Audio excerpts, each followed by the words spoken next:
Hi guys, कैसे हो आप सब लोग। आई होप बहुत अच्छे होगे। मैं भी बहुत अच्छा हूँ एंड आई एम होपिंग कि आप लोगों का प्रिपरेशन बहुत अच्छे से चल रहा होगा because the exams are very nearby. But this video is not just for May 21 और आई वुड से July 21। सिर्फ आप लोगों के लिए ही वीडियो नहीं है।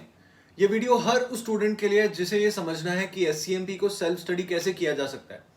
So any CA final student is going to do that at some point in their lives. अब SCMP को सेल्फ स्टडी करने वाले हो और आपको वहां पर जाकर एक बहुत बड़ा प्रॉब्लम फेस करने को मिलेगा कि ये कैसे किया जाए, what is the best approach.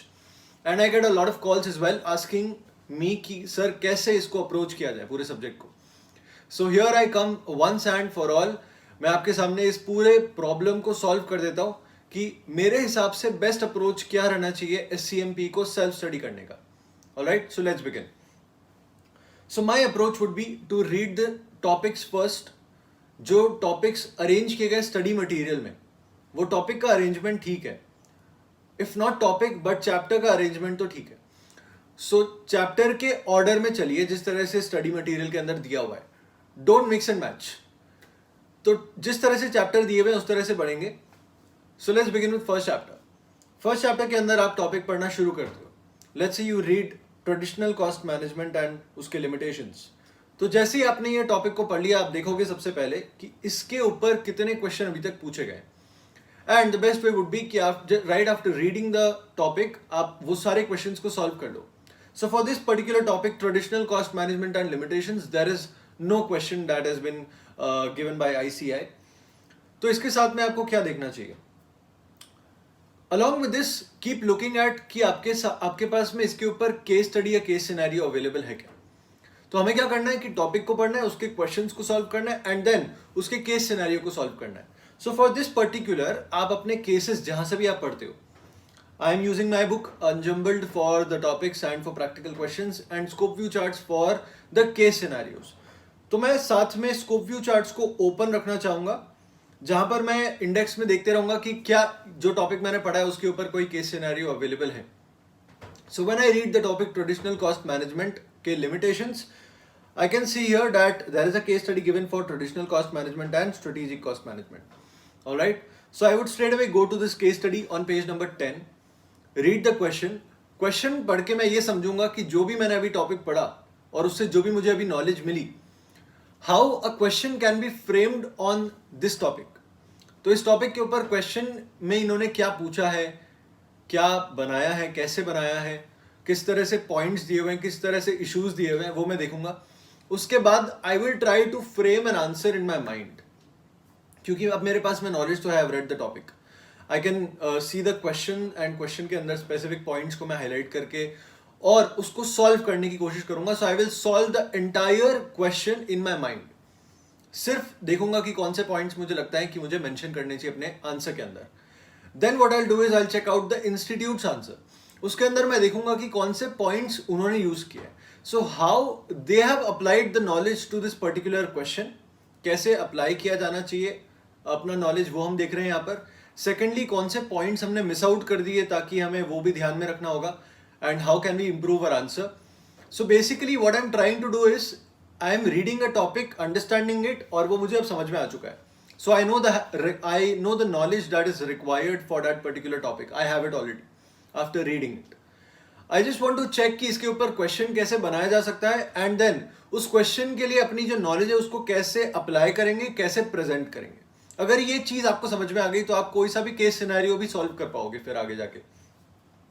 So this is my approach for case scenarios in totality. कोई सा भी आता है तो मैं यही करता हूं उसके लिए। बट जैसे मैंने आपको बताया कि ट्रेडिशनल कॉस्ट मैनेजमेंट के ऊपर क्वेश्चंस नहीं है, तो क्वेश्चन के लिए क्या बेस्ट तरीका रहेगा। So let's take up this topic which is value chain analysis because it has a lot of questions along with it. तो वैल्यू चेन एनालिसिस जब आता है तो हमने उस टॉपिक को पूरी तरीके से अच्छे से पढ़ लेना है, डिटेल में पढ़ लेना है। After understanding the whole topic, जैसे कि उसमें प्राइमरी एक्टिविटीज होती है, सेकेंडरी एक्टिविटीज होती है, वैल्यू चेन एनालिसिस क्या होता है, बेसिकली अपना वैल्यू चेन एनालिसिस को कवर कर लेता है।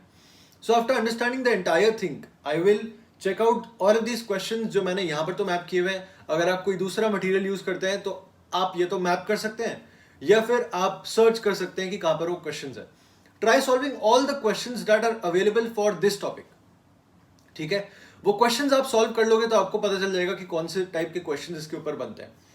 Along with this check out for your cases, जहां पर आपको दिखेगा कि कौन से केसेस बन सकते हैं वैल्यू चेन एनालिसिस से.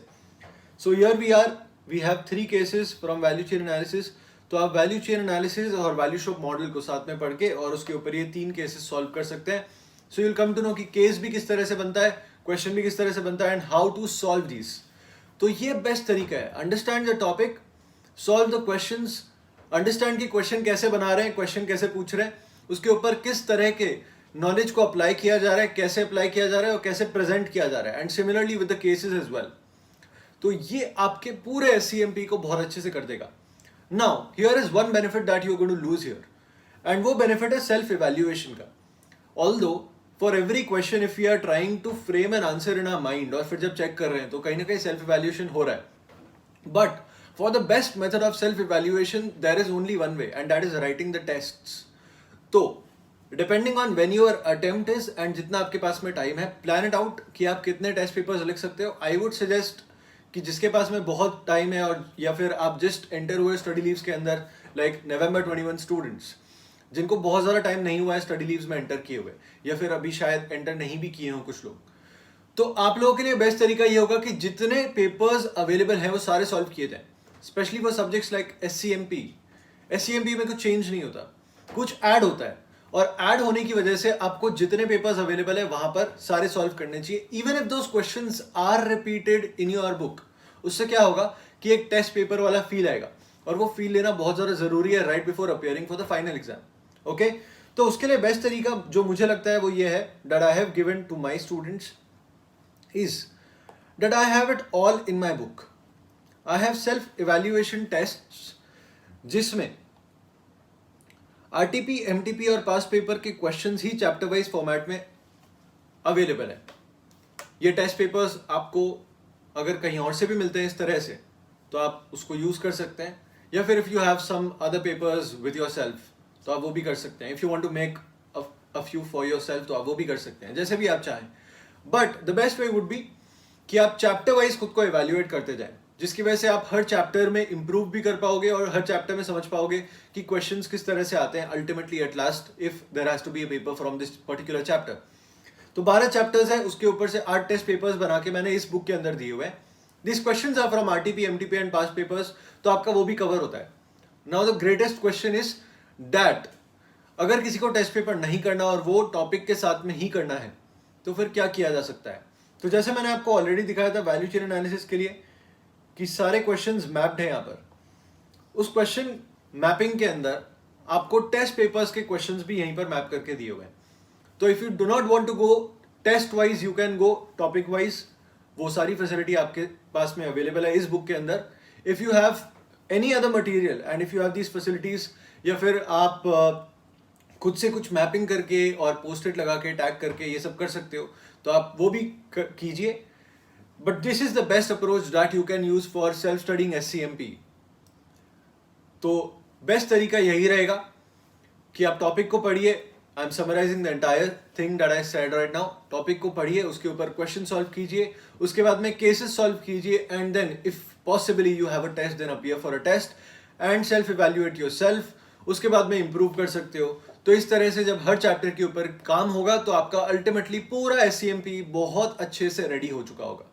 Alright, so I think I might have answered your question of how to self-study SCMP. At last, अगर कोई भी interested है to purchase unjumbled and scope view charts, तो मैं आपको बता देना चाहता हूँ, a combo offer is available for you all. तो आप वेबसाइट पे जाके ऑर्डर प्लेस कर सकते हैं. जैसे आप वेबसाइट पे जाएंगे, there will be an option called purchase and उसके अंदर buy books आएगा. वहाँ पर जाएंगे तो आपको एक कॉम्बो ऑप्शन का दिखेगा, एक पैकेज दिखेगा कॉम्बो का, which is priced at 1,999 and you will find scope view as well as unjumbled both volumes in there. तो जब आप ऑर्डर करेंगे तो हार्ड कॉपी में आपके पास में डिलीवर कर दी जाएगी ये तीनों बुक्स, अनजम्बल्ड के दोनों volumes and scope view charts. Alright, so yes, finally load हो गया है website. So let me show you how. ये देखिए, परचेज के ऊपर बाय बुक्स का ऑप्शन है. Just click on buy books and here you will see unjumbled and scope view combo. Click on view detail. यहाँ पर जाके आपको एक ओवरव्यू मिल जाएगा. This is available in hard copy, this is not available in soft copy, इसलिए आपको NA दिखाई दे रहा है. सो हार्ड कॉपी में if you click on by there will be a registration form open. ये रजिस्ट्रेशन फॉर्म पे आप इस रजिस्ट्रेशन फॉर्म को आप फिल करके बाय पे क्लिक कर सकते हैं. Before that you can go through all the terms and conditions and policies, और उसको चेक करके आप बाय पे क्लिक कीजिएगा, and then the order will be placed after you make the payment. So इस तरह से आप ऑर्डर भी कर सकते हैं jumbled both volumes and scope view charts को. But at last, I hope I have answered your question of how to self-study SCMP, and that is a major thing, and that is the purpose of coming here today. Thank you so much. All the best for your preparation, and I wish you all the best.